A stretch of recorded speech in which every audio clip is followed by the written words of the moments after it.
ناظرین مونږ نن داسې د ان پی کارکون سره موجود یو چې د هغې د تعریف محتاج هم نه دي او ان پی هلې ځلې سره به مونږ هغې سره خبره کوو او د حاجي غلام احمد بلور کم خدمات چې د هغې حوالې سره به هم خبرې کړی چې دې سره خبرې ستاسو د الیکشن تیاری څنګه روان دی او د خلکو رسپانس دی دې حوالې سره تاسو رحمان رحیم ټول اول زه ستاسو ډېره شکریا ادا کوم تاسو موږ له ټایم راکړو موږ له رالی د هلو ځلو حوالې سره زه دا ویل غواړم چې پارټۍ الحمدلله زموږ په ډسټرکټ پېښور څومره کینډیډیټس دي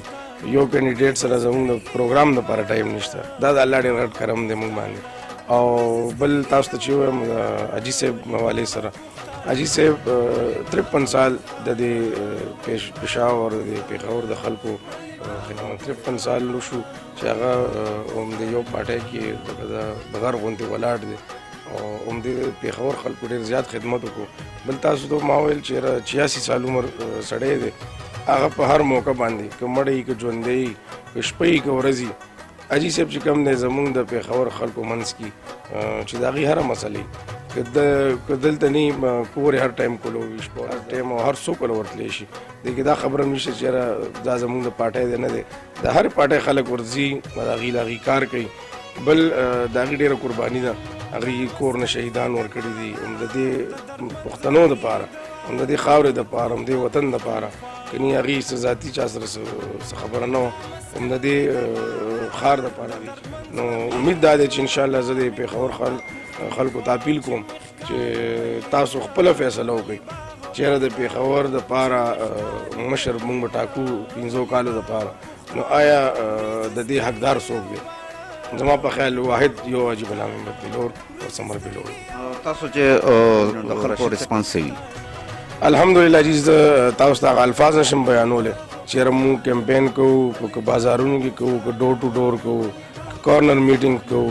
د خلکو هغه جذبه هغه عزم هغه محبت هغه ولوله چې زه ګورم نو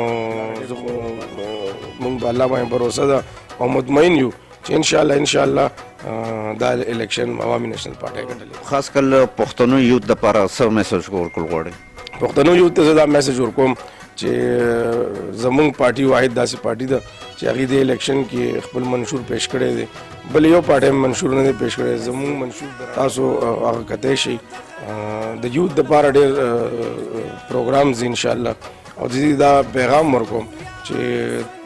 یوت دپاره بل نور پارټو هم ډېر اوازونه کړي 10 کاله د هغې حکومت تېر شو یوت دپاره هغې هېڅ هم ونه کړه زمونږ سره انشاءالله خپلې پارټۍ سایډ نه د خپلې تنظیم سایډ نه زه ورسره دا واده کوم چې انشاءالله ستاسو دپاره د یوت دپاره ډېر ښه انشاءالله موقع را روانې دي که زموږ حکومت رالو انشاءالله او زه ورسره یوت سره بل هم واده کوم چې انشاءالله زه به ستاسو دا راته وایي چې کشمیر ډے حوالې سره تاسو کشمیریانو ته څه پیغام ورکول غواړئ مونږ چې کشمیریان